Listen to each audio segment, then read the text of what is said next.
Welcome to the podcast that buffs your Hearthstone game. This is Velen's Chosen. Not all who wander are lost.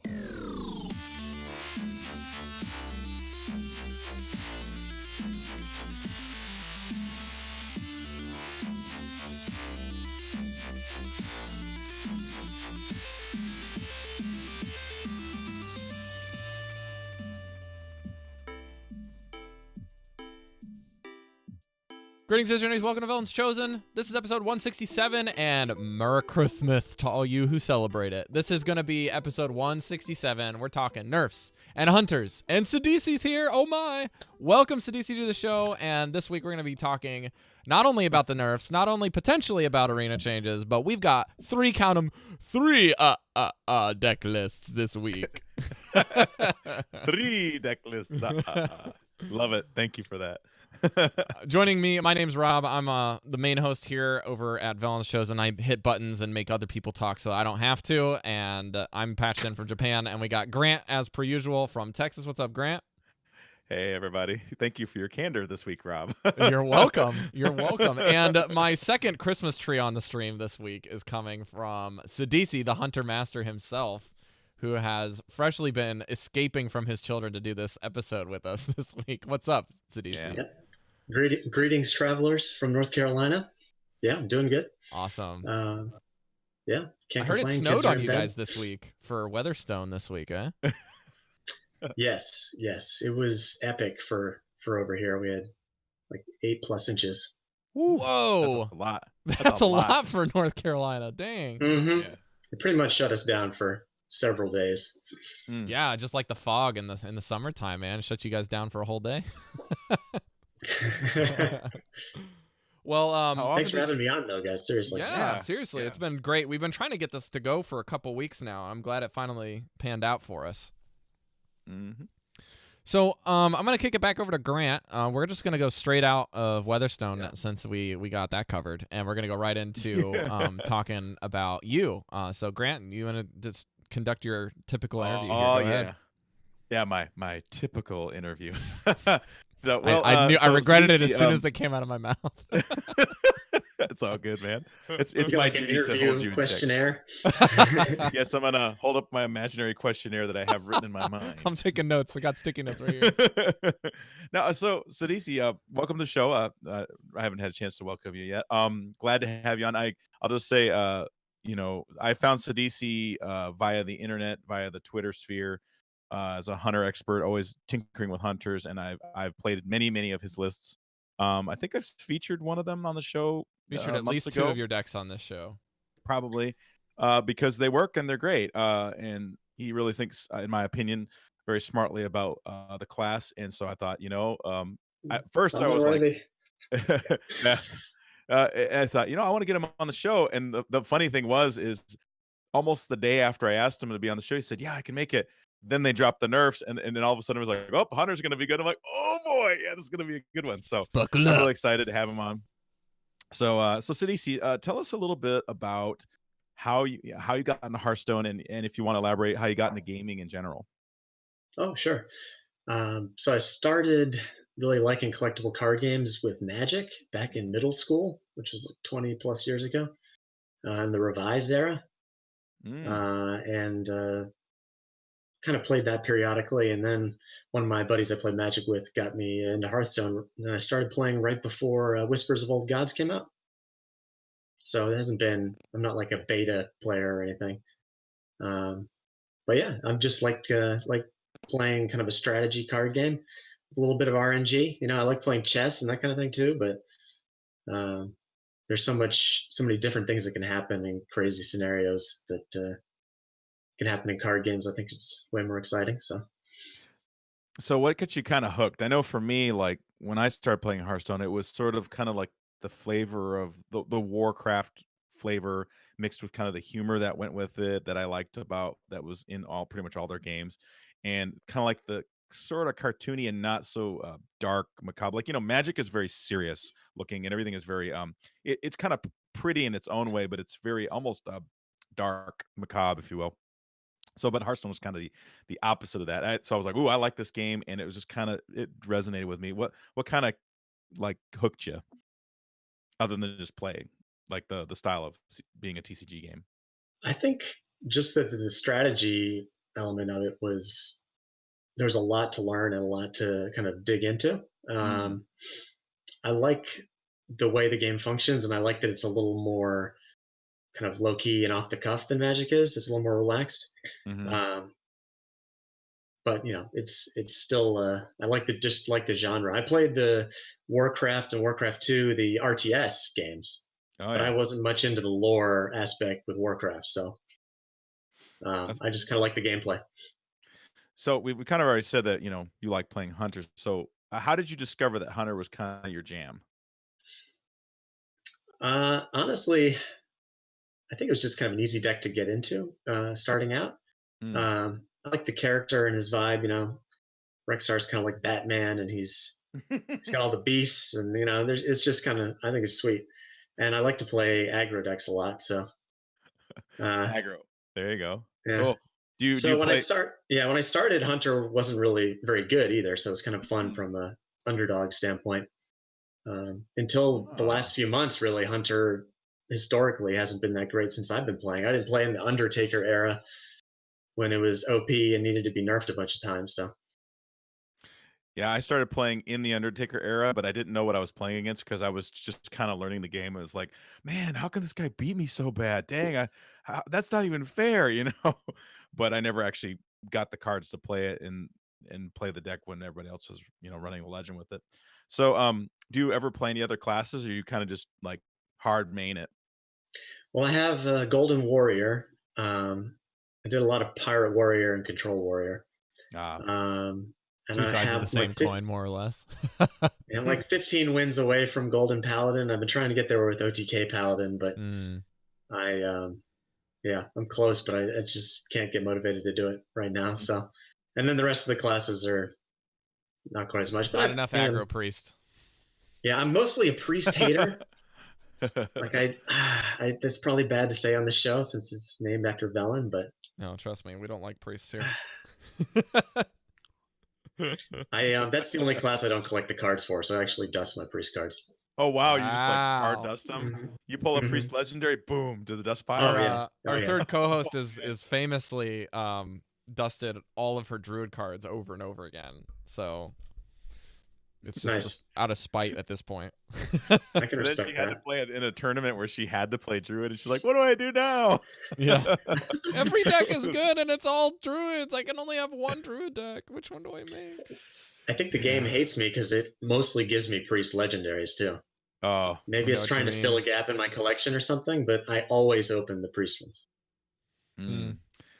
Yeah. I have pulled a golden priest legendary almost every set. There's only one set that I didn't do it, but I pulled a golden priest legendary out of a pack, just like at random. And it's like, hey, free dust. No, So I actually I've play a lot of priest, but Yeah, you I've know, been doing the same thing that you guys been talking about with the golden legendaries, but mine have come from Hunter, and I don't play a lot of Hunter. Ironically, I play a lot of like Shaman and heavy builds for Warrior. I also play a little bit of Rogue. Like I love playing like the little sneaky combo stuff with Rogue, and I have a lot of anything that says Malygos, I'm in.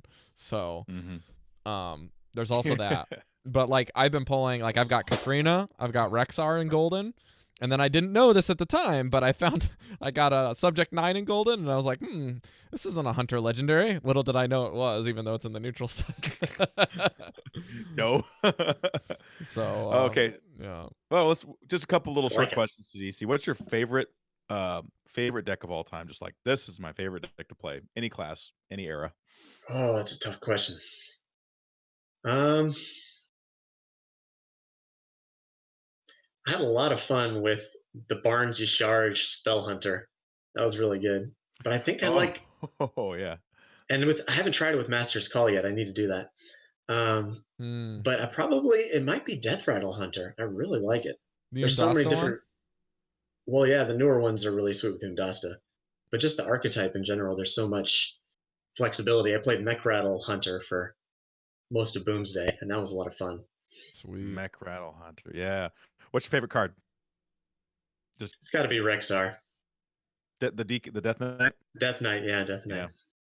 Yeah, that card, when it first came out, it was okay, but once they updated it with the current beasts, it was like it went OP overnight. It was like boom, and then I think it took people about a month to realize how good it had become. I don't know if you agree or Card's disagree with that, but crazy. that was. Oh, totally agree. Yeah. They added like 3 little lifesteal guys, and It was over. Yes. Vicious Scale Hide into that pool has just been insane. Yes, and the Cave Hydra, Oh, yeah. Hydra, the Bloat Bat, and all that stuff, like all that shenanigans that they could do. It's like, I'm gonna win the game. What? Poisonous Bloat Bat with Rush? What? Where'd my board go? So cool. All right. So we I think it's dive balance into the change meat of the times, show? boys and girls. It's balance change time. All right, so we're gonna walk you through. Everyone knows that this has happened if you have been playing Hearthstone in the last 3 to 5 days.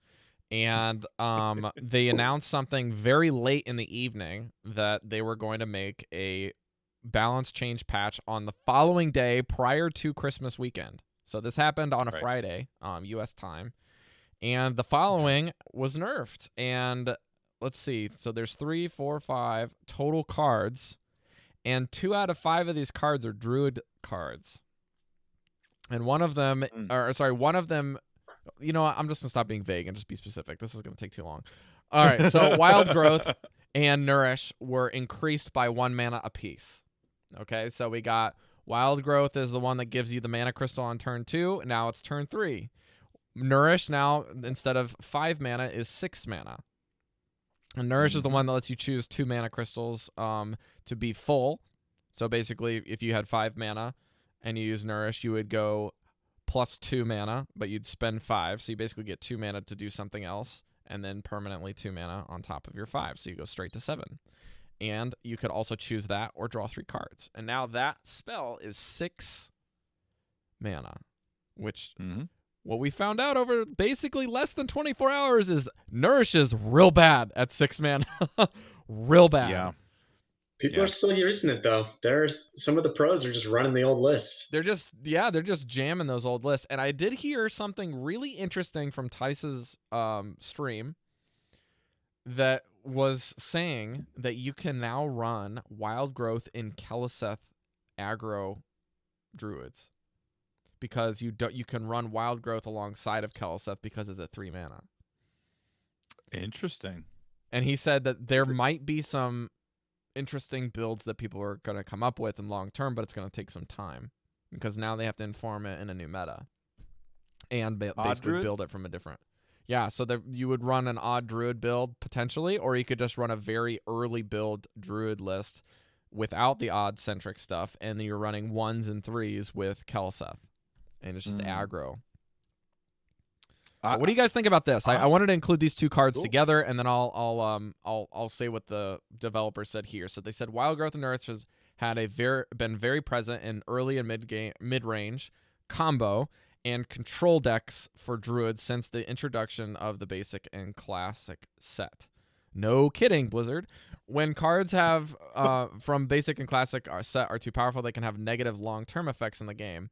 Thinking emoji. Continuously playing these cards can start to feel repetitive, and they can also feel so mandatory that they stifle creative deck building decisions. Man, this sounds really familiar when we asked for this exact change back when the very first Hall of Fame released, and they cycled out Azure Drake and Sylvanas. Yeah. By increasing the mana cost of both cards by 1, we expect them to be considerations in the late game control druid decks for control, but more difficult to fit strategies that don't directly take advantage of ramping mana. All right, guys, discuss. What do you think? Sidisi, you have the floor. Well, as a hunter, likes to play Death Rattle Hunter. They were my primary, the bulk of my good meals. It was really nice to beat up on druids and be the kind of your average diet. Be the kind of the check and balance for them in the meta. That was kind of fun for once. But yeah, those cards were making them kind of nuts, I think. I mean, not those specifically. Like everyone wanted, Ultimate Infestation and Branching Paths and stuff to be nerfed, but I think this definitely gets the job done. It is kind of sad that it's part of their class identity, and the cards are much less playable now. Maybe it's something that should have been Hall of Famed instead. I'm not sure. I feel like Yeah. this is future-proofing Wild a lot more than it is future-proofing Standard to me. Because I feel like Standard's rotationary stuff can kind of fix a lot of those issues. But if they print like 1 or 2 cards that stick around for 2 years, it could be pretty bad for Standard. But in Wild, it's like these cards are going to be your go-to options every time, and there's no real innovation going on with those Wild lists that go to It feels combo, like go to Blizzard. neutral. Yeah, Blizzard didn't want to keep the meta stale for 4 more months. I think it's maybe. No. No, if you've ever played against a druid, or when druid is prevalent, so let's say you're running, I don't know, quest rogue, because not quest rogue, I mean odd rogue. That's what I play a lot of. And you're playing odd rogue, and you play against a druid, and he doesn't get wild growth, and he doesn't get nourish. Game seems easy. It seems like, oh, I just kind of walked all over you. You didn't have a chance. But then queue up another player, and they get wild growth into nourish, and then all of a sudden Master Oakheart drops down, and you never had a chance. And it's interesting how those 2 cards alone can slam the door on you, and you don't really even know it's slammed on you yet, because they're dropping a 9-cost minion when you're only at 5 mana. You know what I mean? And you're just barely starting to deliver, and you might even have an incredibly good board, but it doesn't matter because they can do the big broken thing really on turn 5. And if even you had a chance or 2 more, you might have been able to, or a turn or 2 more to play before they did that and develop. It's amazing how much that changes the game. It basically makes a control deck operate on the same axis that an aggro deck does, which is if it's turn 4 or turn 5 and the game is around and you're dropping a 9-mana minion, it's either have removal or die scenarios. Whereas with aggro builds, it's like wall me out or die. It's like there's a lot less options for people that aren't running that super quick ramp stuff, because only one deck list can realistically do it, or one class can realistically do it. And I've been on the giving and the receiving end of that. I played a lot of druid where I've done that, and I really liked playing big druid. So Oakheart, like 2 or 3 turns earlier than it ought to be, is just stupid. It's busted. And I remember I played against a guy the other day, and he did that to me, and I got really angry. I was like, "Oh, how could you do that?" And I thought to myself, "Well, hang on a second. That's what that deck's supposed to do. It's supposed to ramp up." And it's funny how you start accepting, well, this is just the way the game is. And now that they've nerfed the cards, it's like, I haven't seen a druid. I haven't had that happen to me. It's the like game just feels 6 stages or 7 stages of grief, and then you're like, oh, that's my birthday. It's Christmas. It's true though, because you start accepting, oh, this deck is just going to do the broken thing, and I'm just now desensitized to its brokenness. And then all of a sudden they just tweak the mana 1, and all of a sudden the deck evaporates. At least when I haven't seen it, and I've been playing a fair amount, and I'm sure the pros still see it and whatnot. I feel like it's their duty to try and make it work either way, So but yeah, Sidisi, I'm really excited about it. So Sidisi, Either what way. does it feel like for you now that these changes have rolled out, when your primary prey is kind of much weaker than it was before, and then maybe people are playing more aggressive builds? I don't know. Like, what does it look like for you where you're at? It's all a cycle. So I think everyone's still in the honeymoon phase with Zul'jin and Spell Hunter and secret-based hunter decks. Yeah. And a lot of people are kind of reliving I had a lot of fun with Spell Hunter, so I'm going to replay it. So we're kind of going through that phase still. But everyone is kind of annoyed with it now. So the meta is shifting hard on it at the moment. So everyone's advertising their fancy new priest deck with 2 copies of Mass Hysteria and Psychic Scream. So everyone's teching against it. So in another week or 2, I'm expecting the secret-based hunters to die back a little bit. And we'll see more Death Rattle Hunter come out, because it'll be an easier counter for all those control decks that are going to pop up. Gotcha. So let's keep this train going, because we're gonna go into level up, which is fundamentally shifting a odd paladin build into even paladin as an option, or a generic paladin build without odd or even consideration. So it says that the nerf from level up going from 5 mana to 6 mana that they instituted was primarily targeting the odd build, which is why the card was predominantly too powerful, because you were able to go with odd paladin to continually ramp the board, or sorry, not ramp, but populate the board with 1/1 minions that this could hit. And you could do it for 7 mana. You just get a 2/3/3 option, and if anything happened with Drygulch Jailers, especially in Wild, in the early iterations of this, then, or no, Drygulch Jailers a 2 mana minion. Never mind. Yeah, it's a 2 mana minion. Yeah.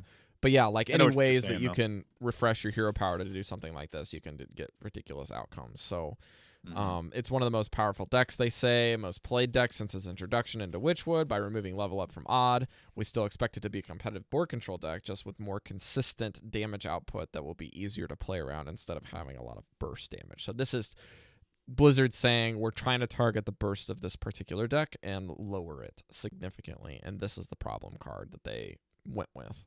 Is there a lot of other tools in Odd Paladin? Absolutely, there's a lot of other tools in Paladin, but they can't just like go into top deck war and then out of their butt just pull, 8 more damage from nowhere. Yeah. In a lot of cases, it would just be, a bonus of clearing the board so your big guy could hit traditionally, from my experience of playing Odd Paladin. But sometimes if you're just out of cards and you're using your hero power every turn, you're just going to continually have 4 minions on the board, and suddenly 4 1/1s of 4 damage turn into 4 3/3s with 12, and it's like, okay, I can't do anything. I can't kill this with my explosive trap or my Rexar now. Yeah. Yeah, you have to have a certain kind of deck kind of targeting Paladin in order to make it work. Rogue could do okay with it if you could get minions on the board early enough, because eventually you could just start bursting them down, but you better have an awesome low cost minion in hand in order to do that, or else it wasn't going to happen. I don't know. I wonder really, when I lost to Odd Paladin, it wasn't always because they played level up on turn 5. In fact, I don't remember a lot of games really, because you plan around it. You try to play around it to where they can't play it on turn 5.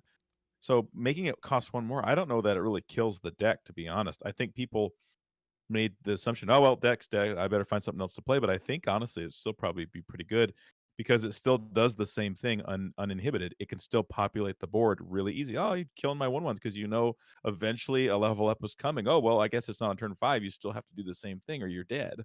You can still populate your deck with 2 different other cards that are also odd as well, so you can close out the deck just differently now. You just have to be more creative. Yeah. Frostwolf Warlord, maybe. Yeah, or maybe they go back to the Cauldron builds. I don't know, because the Cauldron builds are pretty nuts just to get that high roll on Bloodlust. It's just hard to know. I mean, in Wild, I don't think the deck's dead at all, because Wild still has Quartermaster. So it's hard to Stand know. Against Darkness too. Yep, Stand Against Darkness is crazy. Yep. Yeah. Something interesting about this level up card, if you guys are major Wild guys and girls out there, but level up gives you the addition of taunt on the minions by not giving you access to a 2/5 body on top of that. And in some cases that can be way better. So I did see some Wild builds running like 1 level up or in 1 Quartermaster, or 2 Quartermasters 1 level up, or 2 and 1, kind of that kind of setup. But I mean, if you're running an odd Pally build in Wild, you definitely have a larger pool of things to pick from too. So there's also that for you to consider. But let's keep the ball moving so we can get to our Hunter decks here in a little bit. But this is a massive change for Serenite Chain Gang. Yeah. This is something that is massive because it fits outside of the usual mold of card nerfs. And what do you mean by that, Rob? Well, in card nerfing and Blizzard typical mode, if they look at a card and they can't change the mana cost, it doesn't normally get nerfed. And if it does, the only thing that gets changed is the attack or the defense of a card, or rather the health of the card. So those are the first 2 things in order that Blizzard looks to change to adjust power level of cards, because it's simple, it's easy to understand, and it doesn't really shift what you know about a card when you see them visually. Okay? The things that have bigger changes are the ones when the card text get affected. And this one is one of those things where they changed basically the card text from saying summon a copy of this minion to Battlecry, summon another Serenite Chain Gang. So it's very specific orientation of Battlecry. And why did they do this? Sidisi, what do you think? What do you think they did this for? Shutterwalk. Yeah. Yeah, do you want to go ahead and read what they put down on this change, if you got it in front of you? I don't, actually. Okay, then I'll read it, and then I'll have you comment. So Shutterwalk brings an interesting combo to the table. Playing Shutterwalk multiple times in a single game can be frustrating. Kidding. Changing Serenite Chain Gang makes playing multiple Shutterwalks in a game much more difficult. Shutterwalk shall now exist as a powerful one-turn effect rather than constantly copying itself with Chain Gang battle cries. Honestly, I kind of viewed the Shutterwalk deck as a fun challenge as Death Rattle Hunter, because a lot of times it was near impossible to kill them, but you could sometimes swing it on them pretty good. So it seemed like a favorable matchup to me. So I don't know. Any other Hunter deck though just gets obliterated by it. So I'm not sad to see it go, but I'm not sure it was 100% necessary. I mean, I appreciate your spirit. I like that you're like you say. I like the challenge, man. From day one, when Shutterwalk came out, when it dropped with the new meta for Witchwood, like that deck, like I even played it to see if I could try and learn to love it. I guess more like Stockholm syndrome there, but but as soon as they announced that, I was sitting in I think I was reading it in my office. I'm like, woo, that kind of a thing, because I was just, and people were like, what, and I'm like, if I told you Shutterwalk got nerfed, would that mean anything to you? You know what I mean? What's a Shutterwalk? What's a nerf? So it's kind of, but I was super happy about that one. But I never thought about, Wicked Good pointed out on his show this week. He pointed out, it's like, I used to say, I think you make Shutterwalk a 10 cost card so they can't, keep bouncing it and play it more than once on a turn. I never thought that maybe the Chain Gang was actually the issue there, getting multiple copies for, nothing. Yeah, I definitely thought that Chain Gang is the primary subject for the issue of the change, because if Shutterwalk in theory ever got to be 10 mana, the problem still exists that it can be duplicated because of how they printed Chain Gang and how they printed Grumble World Shaker or World Breaker, whatever you call it is. I just call him Salt and Pepper Shaker, whatever. Grumble. Yeah. But yeah, basically, like you're having the issue because Grumble exists and this card exists, and if you have multiple institutions of Serenite Chain Gang hitting the board, you have multiple chances of getting another copy that you can get back, and it's 1 mana. That's why it was a problem, and changing Serenite effectively makes it that way, and it also shuts down stuff like is it Bog Shaper is not the one I'm thinking of, but you guys know what, Blog Slosher, I think, is the name of the new card. Bog Slosher. So Blog Slosher doesn't do anything with this now because it needs a second target. Zola doesn't have a second target. So even though you're not getting them for 1 mana like you would with Grumble, those used to be your other get out of jail free cards if they happened. And so now none of it happens anymore. It's just a single turn setup. Yeah. So there's will Shutterwalk still be around? I honestly think that this card's got a lot of sticking power because of how powerful that effect is. I mean, you're still seeing people running and trying something about every expansion with tests because of how powerful that effect can be. So I think Shutterwalk still has a lot of power as well.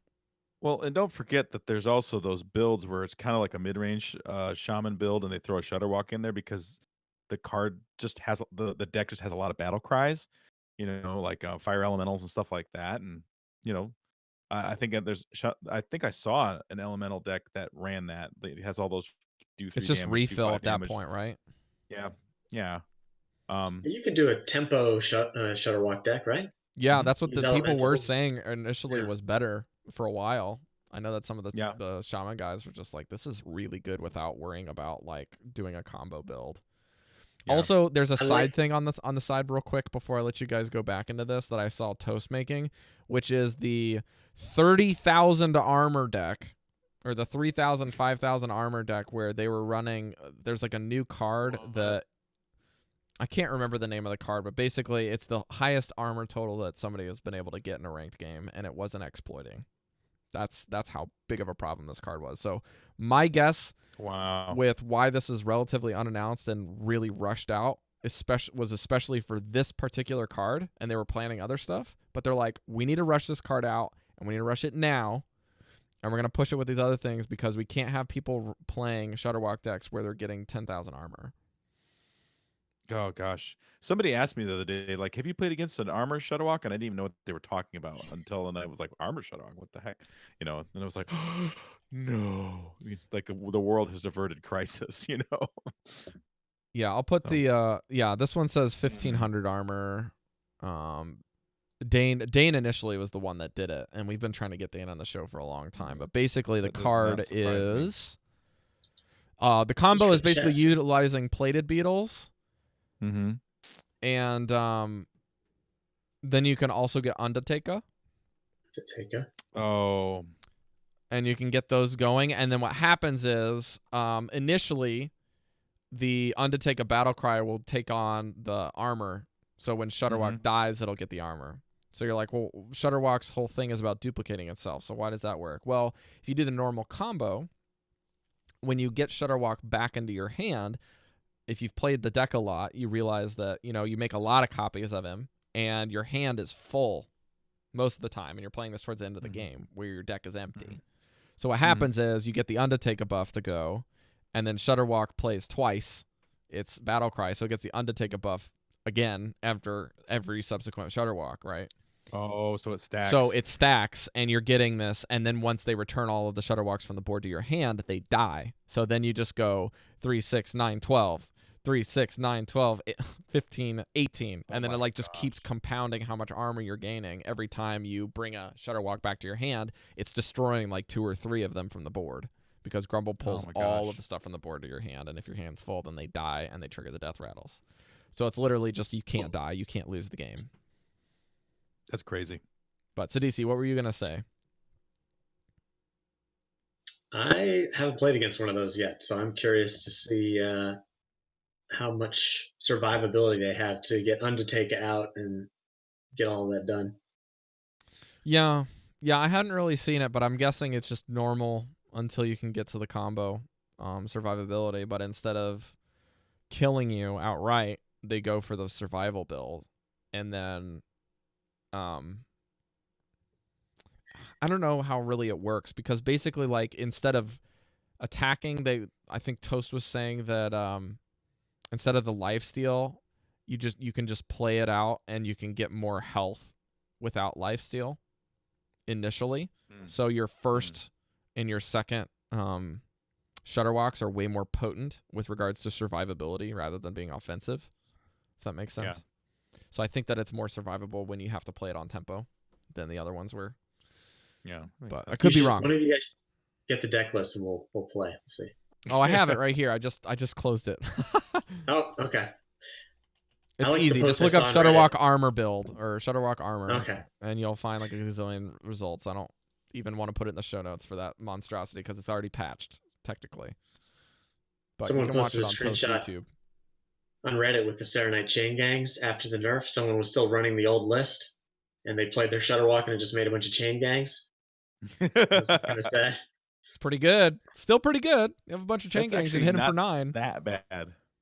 Yeah. It's like good. It's just not busted. Yeah, like the giggling inventor ones. Oh, man. All right, let's talk about Leeching Poison. Leeching Poison is now... It's like they buffed it and then they nerfed it at the same time. So they buffed it by saying, hey, it's only going to be 1 mana now. That's pretty good. So it's going to be, instead of 2 mana, it's going to be 1 mana. But it's going to read differently as well. So it's going to say, instead of giving your weapon lifesteal, it says give your weapon lifesteal this turn. So the reason is, we love the fantasy building of a powerful weapon over the course of a game with Kingsbane, but granting it a permanent lifesteal effect with Leeching Poison resulted in an end game with very few weaknesses, as well as conflicting with our philosophy that rogues shouldn't not have persisting self-healing effects. Making the lifesteal effect only active for 1 turn should address some power of the power level issues with Kingsbane rogues late game. Yeah. But if you've ever watched Dane Hearth play, he just played a test build with the card that gains durability that has lifesteal with it. Cutlass. Yeah, the Cutlass. Oh, the Cutlass. Oh god. That card's nuts. And then he would just buff that one card and just keep buffing the durability. But the difference between that card and buffing Kingsbane is when Kingsbane gets removed by counterplay, the things that you're buffing it with don't go away. Whereas with Cutlass, if you kill it and you lose all that durability and you lose all the buffs, it literally is gone. So the counterplay exists in that way. So this is why Leeching Poison had to go into this route. Yeah. Is Leeching Poison still real good? Debatable. Well, and the thing about it is if you've ever played against a Kingsbane rogue, it was infuriating because your game plan could be going, and you see them getting the big weapon, and you put a ton up so they don't hurt you anymore, and they just heal right back up. So whatever you do on the board is useless. You know what I mean? And then it gives them time to get out their Death Knight Valera, it gives them time to get Vanish and sap multiple things, and so they can just control you and just never, ever, ever get hurt. They can kill any minion and take no damage, and that was infuriating. And I there was a certain point in time where there's just actually no counterplay. You know what I mean? For 90% of all decks on the ladder at any given point in time, if they got to that point in the game, it would feel like that. I would say. I still think that there's ways that you could kill it if you could burst. There are, quick enough. But that's how you beat that deck, is you have to beat it before they can get the ball rolling. You have to get them way down low. So a fast deck can do it. Fast hunter deck could do it. Fast rogue deck could do it. Even paladin could do it. But I mean, if you're trying to run a slower control build, you just lose. You don't win that game. So Sidisi? Infinite weapon. The whole week before the nerfs, I was running quad ooze Death Rattle Hunter. I had 2 Gluttonous and 2 Stitch Trackers.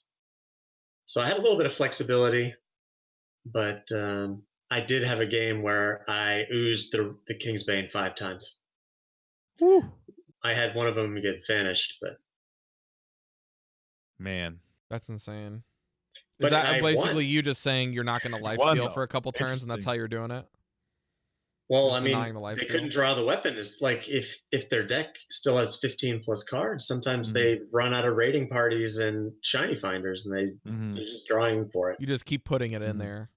I had one guy who did, so that game he or she did prep raiding party. They played a deckhand, and then they buffed the Kingsbane a couple times and played out pirates, and then they were like top decking. So I killed it, and they didn't have any way to get it back. They're just drawing for a few turns until they found it. So, wow. But yeah, so counterplay does exist. I think, but it's super hard. It was a little extreme, but yeah. I've seen Jesse Alexander's running a new, more tempo-based build, and I think it's going to be pretty good. So, yeah, there was some toying around with it in that pirate build early game that I was playing, where you run the cannons, and then you just have this for a couple shiny finders and buff cards, so that when you're top decking and you draw the weapon, then it's pretty good, but you're not like all in on it, and you just use the buff sometimes without the Kingsbane to kind of keep going. But turned it out that people were just like, what if we just run more pirates and we throw in Hook Tusk and it's just better, People were running that. Then there's more of a tempo build plus pirates, and it's more mid-rangey, so there's that one. But yeah, it's really interesting what has been developing, more so than like in the past when we see card nerfs, people are just like so happy that things are not around. And this time around, I feel like the community, at least what I've been observing, has just been really happy about playing something. Like they're just like not really highlighting the nerfs. They're like, look what I played today. This is so cool, Yeah. And it's just like it's I feel like that's what card nerfs should really be about. Is like if they're nerfing something and they're changing something so fundamental, it's just like pressing down on other things. People are like, dude, look at this crazy paladin deck I played today. It's not OTK and it's not this. It's less about them saying it's not X, it's Y. It's more like, look at what's in this deck. This is nuts. And the fact that you're like, oh, that would never be playable because Shudderwalk and because of this and Kingsbane and Odd Paladin's just so good. And you're just like, well, if you remove 4 or 5 factors, it's like, what's left? Well, that's a fascinating point, actually, because, people ask, what makes a game keep your interest? And I think this round of nerfs is kind of highlighting the fact that if you if people can play more than a particular prescribed narrow set of cards, the game automatically becomes more fun. Because when you suppress some overpowered cards or cards that do things that just aren't fun to play against, um, it gives you more freedom to play stuff that you actually find fun, and other cards are able to rise to the surface. You know what I mean? And so, I mean, I've noticed that, like playing an all pirate rogue deck, you couldn't play that about a month ago. No way. You know what I mean? No way. And not even have a chance. I mean, sometimes you go 50-50, but 50-50 doesn't feel bad if you're having fun. You know what I mean? If you're enjoying it and you think you could maybe get it up to 55%, that's not bad. If you're playing a deck, and you're like, well, as long as I don't run into these 3 or 4 like common archetypes, then I can do well. Nobody wants to say that. As long as I don't run into an odd paladin, a druid, or a shutterwalk, I'm fine. Said like a man who hasn't had his pirates mass hysteria 500 times yet. No, I kind of off the pirate train. I'm into the death rattle rogue train right now, but it's still cool to know that you can. Like heck, priest builds have come out. Dragon priest is kind of a thing again. Huh, that's cool. Ugh, Dragon Priest didn't have a snowball's chance, a month ago. That wasn't even the deck you could get anywhere on ladder, but now it's Duskbreaker, great. Dustbreaker makes hunters cry. At least spell hunters, anyways. Oh man. Sidisi, any final thoughts here as we kind of like maneuver into more your territory? Your wheelhouse. I don't know. I'm excited. I think all the deck Hunter is kind of just the last. It's like the last really good thing left. I don't feel like anything's really risen in power level that much after the changes. Sure. I guess we're standing a little higher above everyone else now in some areas because our most powerful deck didn't get nerfed. Yeah, That's that's true. fair. It didn't really get touched, did it? But we'll see. I mean, there's so much change that can still happen that there might be a bunch of new aggro decks that prevent it from taking off. So Yeah. Okay, let's go into the next setup here for the stream as I move us over. Wow, that is a very full screen. You guys can take a look over on the right. We have 3 builds of Hunter. And just to help our guest as well as our hosts, we have basically we'll go in order of what Sidisi wants. But on the stream, the order from left to right, if you guys are listening to this instead of watching it, we have Secret Hunter, a Zol Jin Death Rattle Hunter, and then we have a Beast Centered Hunter that is also very similar to the Zul'jin list that just doesn't run him. Okay, so they're both pretty close, and there's some really interesting tech in these lists, but Sidisi, you can choose whichever one of these that you'd like to go with because I have them labeled on the stream. oh, nice. Okay. So we all are kind of familiar with the standard Death Rattle Hunter, right? So I've obviously I've been enjoying playing Zul'jin, but everyone is just plugging Zul'jin into their secret base deck with the Spellstone, and that makes sense. It's OP to have a crazy swing turn and play a bunch of beasts. But I was kind of intrigued to try it in Death Rattle Hunter, just kind of for science more than anything. So that's been my pet project this expansion so far. So I tried to tweak up the build a little bit so it's a little more spell heavy, but keep the core of what Death Rattle Hunter's trying to do. And it's been pretty good. It almost some games it seems like it's almost too much value. How so? Well, I added Zul'jin and I have an Amani Warbear in there. I kind of feel like a 5 beast package with Undasta feels good. A lot of times, well, if you have Undasta and you're able to play it, you want to have a beast in hand. So 5 beast package feels good. So I'm running a 7 drop and a 10 drop that I would normally run. So it's a little heavier. In some games, you have the do I Rexar or do I Zul'jin, and then you also have these big beasts, and there's all kinds of spicy things you can do. But it's a little top heavy, so sometimes you get rushed down a little quicker. But you do have deadly shots and spider bombs, and flanking strikes and animal companions. So there's always a 3 drop you can play for a couple turns. So I've been kind of enjoying it, and I've gone back to more of a standard build because it's probably not good enough, but it's been fun to experiment around with. I think I'm going to write a post on Reddit about it, about the pros and cons.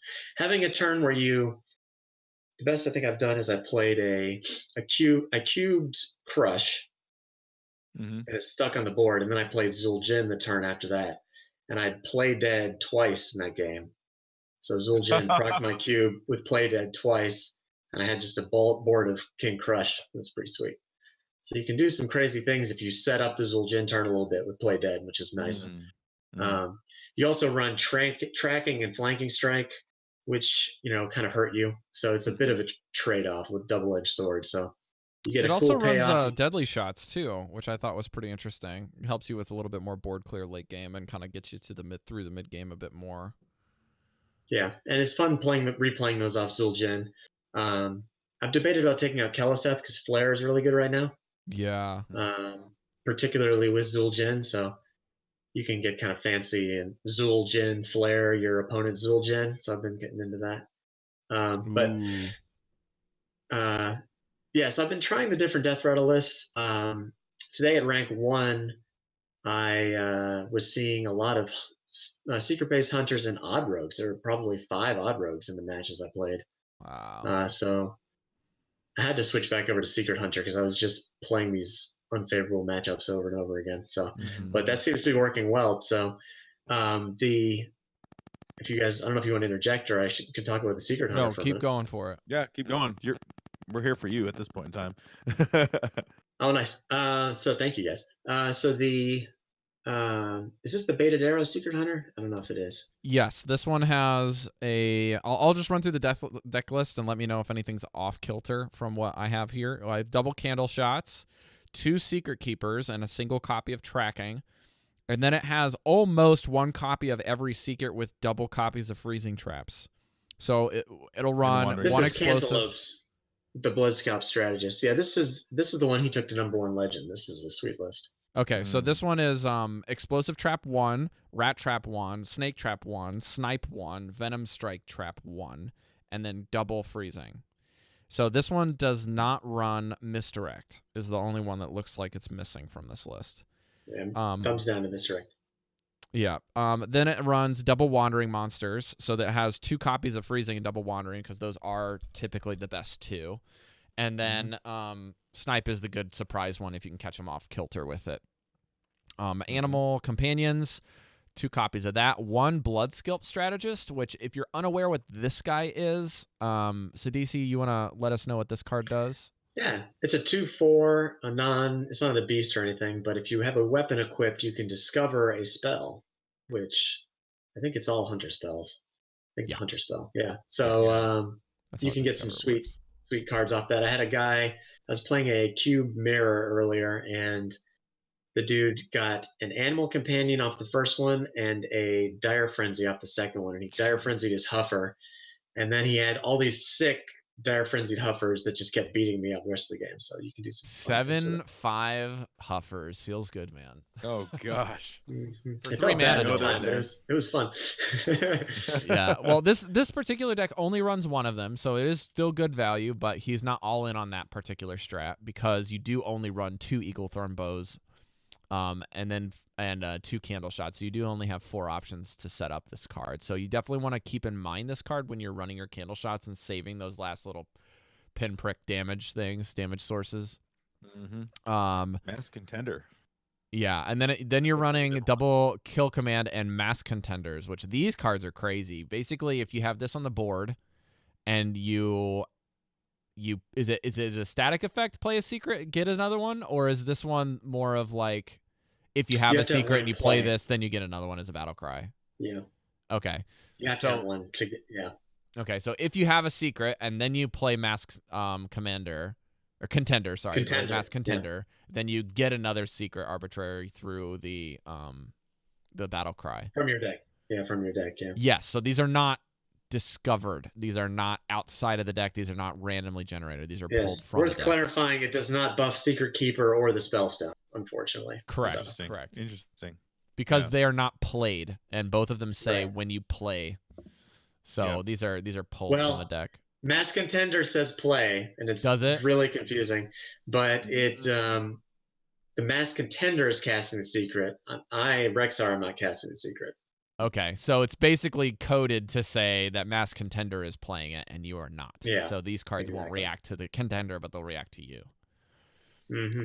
All right, then we have 2 copies of Flanking Strike, of course, and double Spellstone, which is very obvious pick with this particular deck. And then you're running Subject 9, which is going to pull a crap ton of your secrets out of your deck in for you if on turn 5, if you can pull them on curve. And then you got a 6-mana Deathstalker Rexar, and then, of course, Zul'jin. So this deck's pretty freaking cool. Subject 9 hype, man. Yeah, this is pretty standard for Secret Hunter, especially and maybe other than like the Blood Scalp Strategist. That's kind of more of a flex card. Yeah. I haven't seen everyone running that, but there's so many different things you can do with the list. And I feel like all of my Secret Hunter lists run Stitch Tracker, because I think this is a great list. I haven't been playing it as much because I really like the Stitch Tracker. To me, it seems like the main benefit of this deck is to have a small minion package. You have your secrets, you have your spellstones, and you have your hero cards. Mm-hmm. And then you're kind of deciding, do I play Spell Hunter or do I play Secret Hunter? And, if you play Spell Hunter, you get Rokedalar and To My Side, which is pretty sweet. If you play Secret Hunter, then you have this little beast, you have this little minion package that you can choose to tech around the meta. Mm-hmm. So I've been playing Nerubian Unraveler in one list because it puts off some of the big spells that Priest and company put out. And another one that's been pretty spicy is Arcane Tyrant. You add baited arrows in, and then you have 4 or 5 drop spells that give you free Arcane Tyrants. So you play a Spellstone for 4 wolves, and you may have accumulated some Arcane Tyrants from your Stitch Trackers, and then you drop those all for free. So it's pretty cool. It's kind of combo-y, but So we're getting a few questions in the chat while we're discussing here, and instead of talking about replacements for a specific card, we're going to talk through the secret package and why we chose what we chose and what things are able to be moved around if your collection doesn't help you there. Oh yeah, you definitely don't need to have Rat Trap, for example. Like you can run second Venom Strike. I would highly recommend Venom Strike. Typically with the deck like this, you're going to be the aggressor in a lot of the matchups, and your opponents are going to want to trade into your minions. So Venom Strike gets procced really easily, usually. And that's rare as opposed to epic, so that's nice. And double freezing and double wandering monster, obviously, I think is pretty solid. This list on screen runs a lot of secrets. I usually try to run a little closer to 7 or 8. I think this might have 9 in it. Now, the thing about this particular deck that I do want to highlight, if you are unaware, is the reason why there are so many different traps instead of, or rather secrets, is that when you do a big Subject 9 or you do a big Zul'jin turn or you do something with a card like the Masked Contender, where they're pulling things from your deck, you get yourself into scenarios where if you play these minions and you're relatively full against a deck that's not activating your traps on purpose or your secrets on purpose, these cards are getting 0 value for you now because they're not pulling something. Whereas if you have a Rat Trap and you want to run it with this list, even though it may be better in some circumstances and worse in others, it's still able to get it from you. And it's able to pull something. And because you can only have a max of 5 total secrets on the board at any given time, even after Zul'jin. So if you've played, 2 of your, let's say you have your double Venom Strike, your double, what's the other one? The Wandering Monster and your double Freezings, that only gives you 3. And if you have any of those secrets in your hand, that you can't play them. So you're kind of just stuck. Cloaked Huntress, come back. Yeah. Oh, yeah. That card's nuts, dude. A lot of my hunter friends play Wild, and they play Secret Hunter and Wild, and they all play Cloaked Huntress, so I'm so jealous. So, Sidisi, before we move on to your other deck really quick, I want to ask a question about an early build with this deck that I saw Dog running, where he ran basically barely any 1-drops and then ran the Quest and also Halazi with it. for basically activating the quest, getting the reload, then getting Zul'jin after you have Halazi dropped and all of the Raptors into your deck, and then you get another quest going. What do you think about this kind of addition, and if this is still possible now? Well, it's sweet that you can put Quest and Halazi in your deck, and all of a sudden you have this combo that's just kind of like a delayed, you can just do it whenever. So there's tons of things you can do with that, which is really sweet. And the gentleman in chat said with Master's Call, so you can, if you just run beasts, you can tutor them out. I was trying that initially. I was just trying Secret Hunter with only beasts and Master's Call right when the expansion came out, and it was definitely sweet. Master's Call is just another reload if you're top decking and you haven't found Rexar, for example, and you're running low on resources, you can get 3 beasts, which is pretty sweet. You definitely think there'd be pretty limited cases where you would run it in a deck that had non-beasts. So not having Secret Keeper and Houndmaster Shaw and Mass Contenders, and it's kind of rough. But being able to get Subject 9 really easily with Master's Call is nice, and Halazi. So I've been kind of tinkering with, you have Master's Call or you have Stitch Tracker in this deck. So what is it? How do you base your other minions around that? There's a lot of experimentation that could still be done. Grant, do you have any other follow-up questions? I got a question. Do you see, I mean, it seems like Hunter is basically in flux, like top to bottom. Do you see like Halazi builds like without Quest becoming a thing? Like, I know we tried a cats and dogs kind of list. Samurai Flea had posted in our Discord, and that was pretty cool. And it seemed like it was almost really good. The links are pretty cool, especially with all the ways you can buff them. And insane. I mean, better cards than I thought they'd be, to be sure. Yeah, I love Springpaw. So I've tinkered around a little bit with different mid-range hunters or beast hunters, and there's something. I mean, there's definitely something there. Death Star got #1 legend with a beast hunter yesterday or the day before. I guess his deck is way different than what I was trying with Halazi, and he wasn't running Halazi. And there's definitely some sweet things you can do with it, and you can buff hyenas, and you can use it with Hunter's Mark, and you can put Toxicologist in there and have a bunch of poisonous rush guys. And Toxmonger. Toxmonger. Toxicologist is a rogue card, isn't it? Well, it's a neutral card, but yeah, it's a rogue card. Mostly a rogue card. It's a rogue card. You just don't know it's a rogue card. It's like Subject 9 is a hunter card. It's the same thing. I could go on my Bloodscalp Strategist Henge Clan Thug deck. I didn't even think about that. Anyway. Mysteries, ladies and gentlemen. Mysteries. Yeah, I think it could be really good. And the quest is in standard for a few more months, so I want to tinker around with it more. It's kind of slow, and the power level probably isn't high enough to be broadly competitive. Like you're really good at fighting for board, but if you play a priest or someone who doesn't want to fight you for board, then having a bunch of guys who rush and trade in and buff another dude don't really do a whole lot. So it seems kind of inconsistent depending on what match you're playing.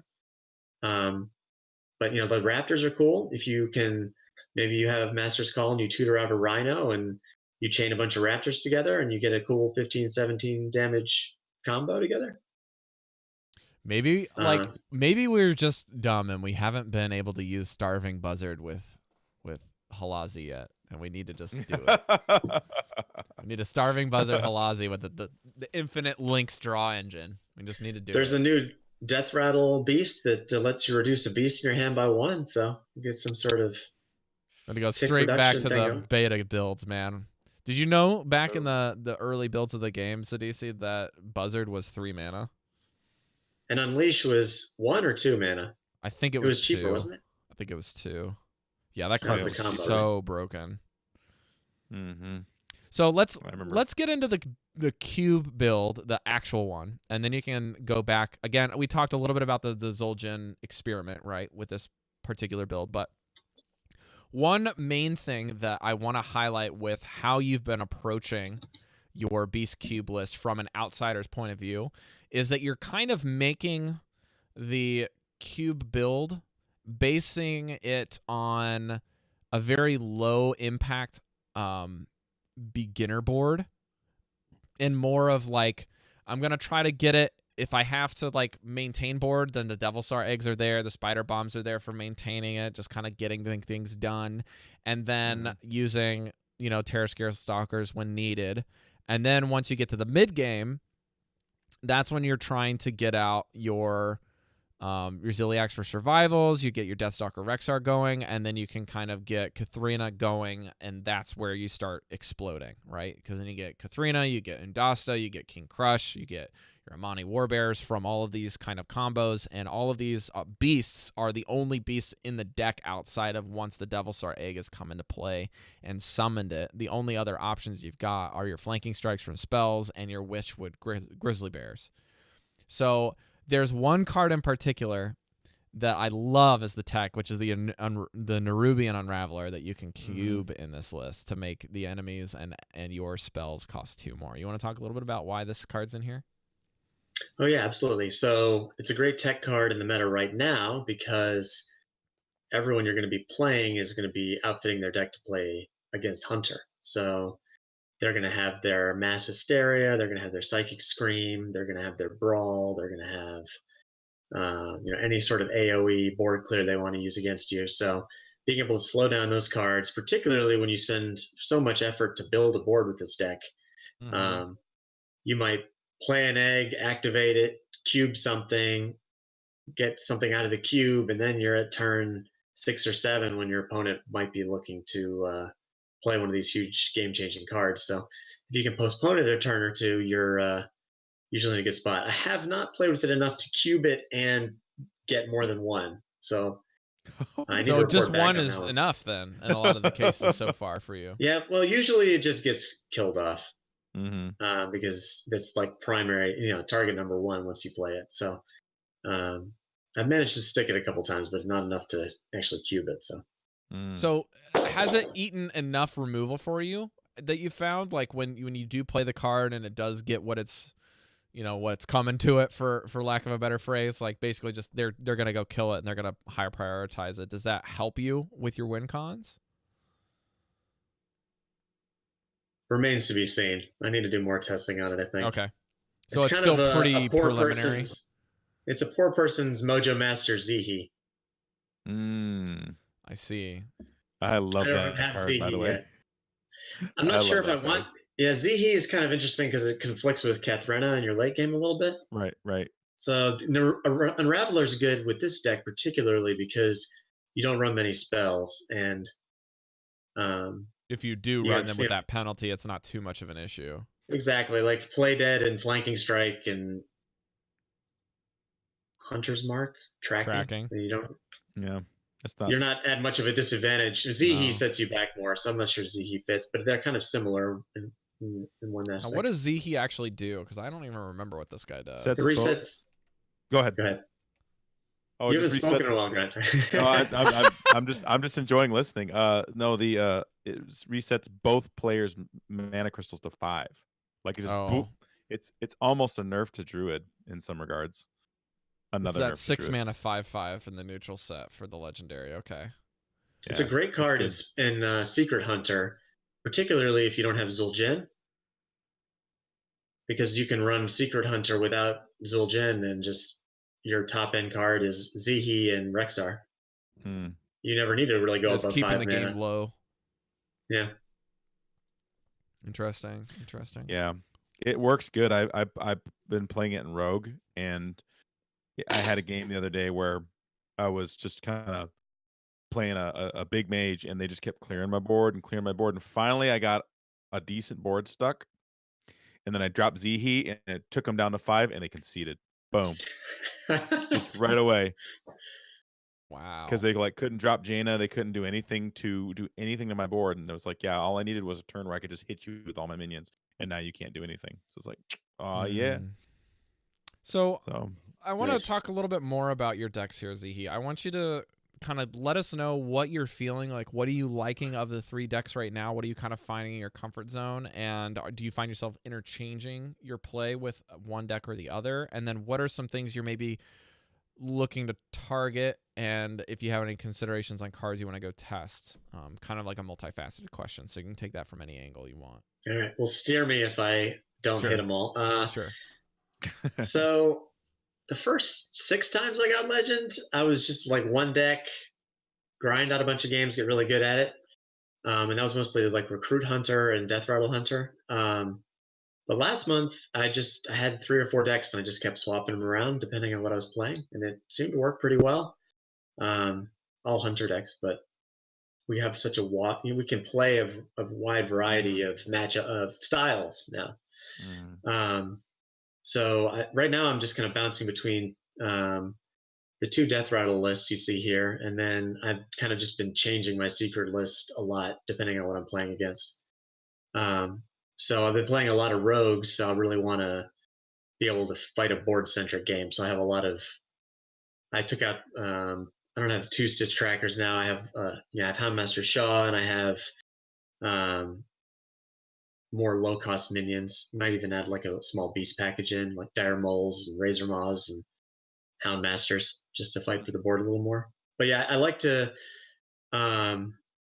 mostly like to play Death Rattle Hunter, but if the meta is too oppressive for it, then switching up to Secret Base Hunters is still good.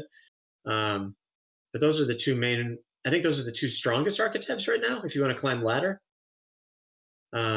Beast Hunter is really strong and it's really cheap to build, but it's not quite as good in as many matchups. If an opponent clears your board with Beast Hunter, you don't really refill very quickly unless you can find Rexar. But in Secret Hunter, you have Subject 9. You have the Spellstone, so if you hold a secret or 2 in hand and you draw the Spellstone, then you have a board in 1 card. Subject 9 thins your deck really nicely, and then you have the 2 hero cards, so it has a lot of legs to it. How necessary would you say it would be to craft Undasta? Because Undasta's in both your Death Rattle list. If you want to play Death Rattle, is that like a card you kind of need now, or not? Yes and no. I mean, it's super fun. Right. Like, for example, you play Rexar sometime before turn 9 and you build a beast. You just build some stupid, huge 10 mana Hydra that's like 10, 15 or something. And then when do I play this thing? And you play Undasta and you kill some small minion. And then you just get this huge zombies for free. It's ridiculous what you can pull off with it. And then I've cubed Undasta. I have some Twitch highlights from my stream of me cubing Undasta and overkilling a bunch of guys, and it's insane. And then you can get them off Stitch Tracker, and you can recruit Undasta with Undasta, and usually you have Crush in hand by then, and it's really nasty. I think it's so good that even after Kathrena rotates, people will still play a beast package with Undasta and maybe Witchwood Grizzly in it, and so, Crush and Witchwood Grizzly. Let me interject here, because the deck lists we have on stream do not have Stitch Trackers in them. Right. So what are you putting those in for if we're gonna adjust these lists? Because to me, I wanna win games, but what you're describing with an Undasta, I must have these Stitch Trackers in my deck list. Absolutely. Well, the deck on the right, the Beast Cube, you could take out the Ooze depending on what you're playing against. You probably don't need you probably don't need 2 candle shots, because that's really good against Odd Paladin, but it's not a popular it's a really good card, but it's not essential. You also don't have to run 5 beasts. I like the War Bear, but you don't have to have it. What about keeping out Keleseth? Is Keleseth just that good, or? Probably. I have a tough time with Keleseth. So I played Mech Rattle Hunter for all of Boomsday, and I Fireworks tech in. So I had 6 activators for my Death Rattles, particularly the Mech Death Rattles. So I wanted to run that card, so I didn't run Keleseth. So then the exercise was, all right, what other 2-drops do I put in to kind of show off that I can play 2s and the other Death Rattle Hunters can't? So I'm not married to Keliseth like a lot of Death Rattle hunters are. Okay. Yeah. I've been entertaining the idea of replacing with Flare and maybe some stuff like Belligerent Gnome or Plated Beetle. Well, not Plated Beetle because this has As the Katharina, beast. but Yeah. what's the other 2-drop? Oh, Sun Fury Protector is really good with the eggs to taunt up your eggs. I didn't think about that. Yeah. And it's just a nice vanilla 2/3 if you're playing an aggro deck and you want to drop that. Mm-hmm. And there's a couple other options, but you could put in a nice little 2-drop Doomsayer. package. It's just the tricky part is it's like, well, I want to run a Flare, but is Flare better than Keliseth? No. So it kind of has to be enough I see cards what that you it's mean. worth it. You want to have like multiple 2-drops that you're considering. Otherwise, if you're only considering it like 1 or 2 for Keliseth, then you just might as well play Keliseth because the power level snowballs there. Exactly, Yeah. and it's a tight list. It does seem very tight. In my Mech Rattle list, I didn't have Kathy or the Beast package. The top end was Rexar and the Mechanical Whelps. So Okay. you had more room to run a little 2-drop squad. The 2-drop squad. The 2-drops. Now we've got the Dasta into Un with the That's Stitch right. track. Nope. Recruit Hunter's big now too, and you can use Undasta and Recruit Hunter also until Katharina rotates. Mm-hmm. Yeah, I'm definitely gonna be interested in trying to run that Beast Cube list with some Stitch trackers. For the audio only listeners, I'm gonna go ahead and run through the Sidisi Beast Cube list for you guys in audio. But if you want to check out the list, we have deck codes in the show notes for you. And if you want to, I'll try to see if hopefully Twitch doesn't screw me over for the like 4 days in a row that it did this last week where I couldn't upload anything from Twitch to YouTube. And I don't know why. I just hit the export button and it was just like the button didn't work. Like nothing operated. And it was not just me. It was a bunch of creators. So, but here's the deck list. It's double Candle Shot, which we discussed. The second Candle Shot's optional. Especially now that things have changed.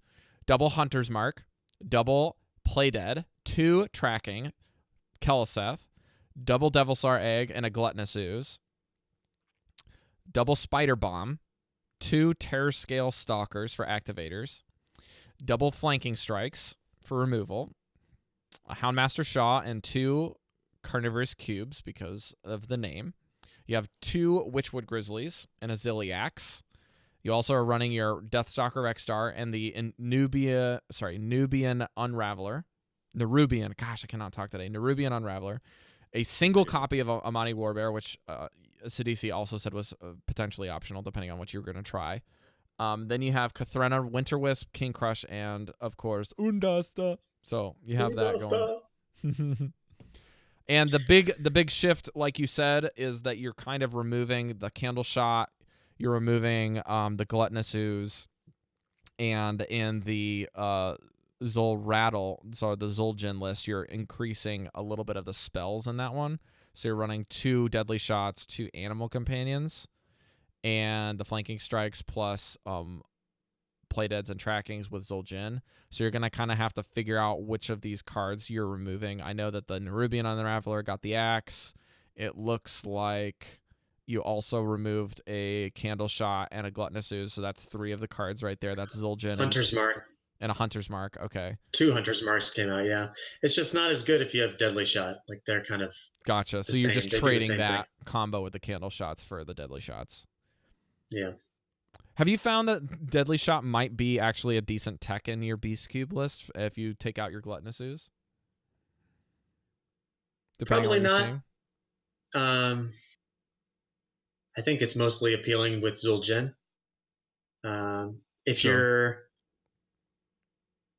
There's probably better cards that do more things. In the Beast Cube, in your 3-drop spots, you'd probably rather have something that's more of a 2-for-1 card, like Flanking Strike, or Ziliax. So something like a Defender of Argus or Stitch Tracker is great. Yeah, the Stitch Tracker just gives you more options, right? I mean, could give you 2 Ziliaxes for all that's worth. I want to pitch Warbear, though, before we move on. I think Warbear is sweet. That card's crazy. You play Kathrena on 8, you get Undasta, you overkill something, and then you get a Warbear with Rush, and you kill something else, or you get your King Crush and you kill something else, Got a board from one or you get a card. bear. Yeah, it's ridiculous. So Yeah, Warbear's got to be one of the best cards of the set. It's also one of the That's coolest good. mounts in World of Warcraft. Little lore moment for you guys. Amani Warbear was a timed event in Zol Amani. That's why it's called an Amani Warbear. Zol Aman was the dungeon in Zol Garub, is kind of like the neighboring one. But if you did all of the bosses within a certain time frame, which is like one of the harder raids, so you had like a 20-man raid to do this, 25-man raid to do this. If you could kill all the bosses within the timer, the last boss would drop this 100% of the time, and then the whole raid could roll to get it. And the whole raid would get it as a reward. And it had this red armor that's very iconic. And what they did is after this expansion ended and they went to the new expansion of World of Warcraft, then when you did the event, the Amani Warbear that you were rewarded with, you would still get the Amani Warbear, but it would be more of a purple armor to showcase the people who got the bear before the changes OG went in. Amani Warbear riders. Yeah, and then they also, so not only have they referenced this in Hearthstone, but they also reference this in Heroes of the Storm. When you go and buy this mount, they have 3 skins for it, and one of them is the red one is the purple one, and then one, they might even have 2 more, but they have 2 more recolors of it, 1 or 2 more recolors of it that's just like unique to Heroes, but the 2 that are not are the 2 that you can get in World of Warcraft. So it's very, very cool. I never got the mount because this achievement was extremely hard to get, but I did get the purple build of the mount. So anyways, that's a little mini lore moment for you guys. Sidisi, any other final words on your decks here, or advice on maybe how to play Houndmaster Shaw, which I know that I feel like we get questions on this card all the time. Well, first thing, I'm very worried about 2019 and rotation. So really, if you're wondering, I've got all these hunter cards. Should I play a hunter deck right now? I think you should live it up and enjoy the moment. The hunter renaissance, our time to shine. You want to get some wins on your class. You want to get that golden hunter, don't be like me. I didn't play druid when it was really good. So my druid is probably never going to be golden now. So this is your time to stack the hunter wins. And then come April, when all the good cards get rotated out, and there's just like a mid-range hunter and a mech hunter left. Not to be doom and gloom, but hopefully we get some good cards in the next set. But we're losing the Spellstone, we're losing Rexar, we're losing Katharina, we're losing Cube, we're losing Egg, we're losing, everything that we're based around right now is going bye-bye. So yeah, you never know what they could be cooking up in their sleeves, because you do have tools like Zul'jin, and they have all these Death Rattle mech things. Oh, yeah, that's another good thing all the good spells are rotating. So we'll have, if we don't get anything new, we have Boomzuka, and we have Baited Arrow, and wow, look at those powerhouse cards. Boomzuka. Yeah, so I don't know. Alrighty. Well, I think it's about that time. You had a second part. Yeah, I forgot what you were asking me after that, but there's some other parts. Houndmaster Shaw. Houndmaster Shaw is great. He's fantastic. You need to have him in your collection. He's going to be in rotation for a whole nother year. You should craft him. He's going to be probably one of the most powerful cards in Hunter after rotation. He might be one of the most powerful Hunter cards ever, to be honest. True. And any board-centric game, he's valuable. If you can stick him, you have so much value rushing things from hand. It's absolutely stupid what you can do with Cube with that card. Yeah, definitely. I've Hunters marked my own Cube and played Shaw and killed it and had stuff pop out and kill things, and it's just absolutely disgusting in Death Rattle Hunter what you can do with it if you practice. So you play it the turn before Spellstone and Secret Hunter, and you have 4 wolves with rush that you can attack your opponent's minions with. It's nuts. So what you're really saying is you got to let the dogs out. Yes. I crafted it gold on day 1 of Witchwood. No regrets. No regrets. Yeah, I would say so. All right, guys. I think that's going to do it for the show, and I really, really appreciate all of you guys listening and tuning into the live stream. Props for Sidisi for hosting us as well, because that helped get a couple more people in here for the live show. Again, just a reminder, if you're looking for the deck list, don't ask me. They're in the show notes. Go to the website. We'll just say, did you look at the website? ? Thinking emoji. Because if you didn't, then you wouldn't be asking this question. So again, I like to meme it up with that. We're not going to be covering the arena stuff. We're going to kind of leave that for a rainy day if we want to talk about through the arena changes. But just really quickly, I will tell you what is up with them, and there is a link in the show notes for you. Basically, what they're doing is they're increasing the they're basically adding a 50% modifier for Rastakhan Rumbles cards to be more have a higher appearance rate in the recent to basically freshen it up. They're also going to draft balance cards that were being removed. So they're removing a good chunk of cards. And actually, how much time do we have? Just so I know. Okay, yeah. I don't have time to go through all these cards, but they removed a bunch of them. And you guys are going to go check it out if you're going to be wanting to play it. What's that, Grant? Most notably, they took out MCT, or Mind Control Tech. Mind Control Tech being one of the most notable cards they removed. Yep. Mm-hmm. Yeah. And then they also said something about bucket adjustments, and the following cards will remain unavailable in arena drafts as well. And so that was more or less just a reminder of what cards are currently still unavailable. If you guys want to just go check that out, I'll leave the link in the show notes for you. And let's wrap up the show by reminding you guys that we are always officially sponsored by yo boy, Jamie S. Pseudoping, and just being a wonderful human being to help us out and sponsor the show, keep the lights on, keep things rolling for us through the holidays especially. I'm pulling open our Patreon because that's where you can support us at patreon.com/VelensChosen. It is the second way that you can do, I guess the main way that you can support us on the show. We have no new Patreons this month, and we're discussing internally once we get Eve's return on what we want to do structure-wise to kind of help maybe get you guys more motivated to donate, give you a little bit more perks for being patrons than just a simple status update in Discord and helping us out. I do know that helping us out is the primary concern for a lot of people who just support people out on Patreon, but there is a little good to have as a return on your investment, so we want to make sure we can do that for you moving forward. But you can also support us by giving us a Twitch Prime or a Twitch sub on our twitch.tv/VelensChosen podcast feed. We do get a cut of that, and that does help. And if you want, if we get more of these in the future, we get more emotes for you guys to use on your Twitch feeds. So that's always fun. If you guys want to find anything and everything, VelensChosen.com. We also have a Discord community. We have merch. If you want to go buy a new coffee mug for Christmas or a new hoodie, we got those up there. And that's going to do it for where you can find the show. Everything else is on the website on the links tab. And if you want to find lore and other guests, you can search for that in our archive. Grant, where can people find you on the internet? Twitter is the easiest place to find me at WatchmanHS. If you want to friend me in game, Watchman #1140.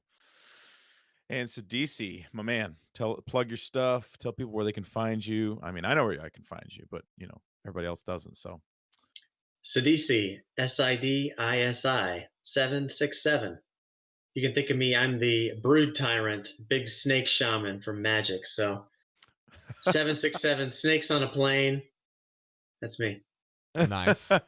Nice. But you can find me at Sidisi767 on Twitter or on Twitch. I stream Wednesday nights at 8 and usually on the weekend as well. That kind of varies. So you got to follow me on Twitter to find out when. But it's all Hunter. I don't really stream anything else. So if you want to get your Hunter chops up. Yeah, you want to come talk standard decks or, talk tech choices and, stop on by. And that time zone is EST, or Eastern Standard Time for those wondering, and Eastern Daylight Time when it shifts over in the spring. So just keep that in mind. North Carolina residents would find this more easy to parse than some of our Australian and, aka me, Japan followers of the show. So thank you. You're welcome. If you want to find Sidisi and ask him some more questions, he's in our Discord. So just go ask him. Yeah. There's a Hunter Discord, too, if you want to talk Hunter with a bunch of crazy people. Yeah. If you want to go crazy, buckle up your Hound Masters, let the dogs out, and join that Discord. You can also find me on Instagram and Twitter at the tag NotRob. You can find my Overwatch podcast at Omnic Lab. And we have a new one-shot. Shout out to Steven Sensei in our Discord for running a one-shot for our group this week and giving our DM a Christmas break. We ran basically a Krampus one-shot on D&D 5e campaign, and that was really, really fun to do that one-shot. We killed some snowmen and imposter Santa that turned out to be Krampus, and we played a bunch of new classes. And turns out when you let your DM play as a hero, he just literally rips things in half. So it was insane to watch. He played a paladin and did 30 damage at level 2 on one turn. I was like, holy balls, that was insane. I'm just over here playing a cleric to be fun. So I don't know. I played an old man in that, and we're gonna put that up on conceptcraft.libsyn.com if you want to hear me do my old man Deckard Cain voice. You can hear that basically for 3 hours. I'll be uploading that. Special shout outs to Eve in our final moments here because she is the best, and you can find her on Twitter with the tag Loremaster Eve, and you can find her Battle.net with Loremaster Eve 1974 if you want to play with her on ladder or just goofing around with whiz-bang decks, but Loremaster is STR instead of STER on the Loremaster section. Thanks for joining us, and remember, not all who wander are lost. We'll see you guys next week, probably for some big lore episode. Adios! Yep. Adios. Merry Christmas, Happy Hanukkah. And Yo-Yo Tashio. What does that mean? We're finished? Yeah, we're done. I stopped recording. I'm going to stop the stream here. Thanks, guys. Yatta.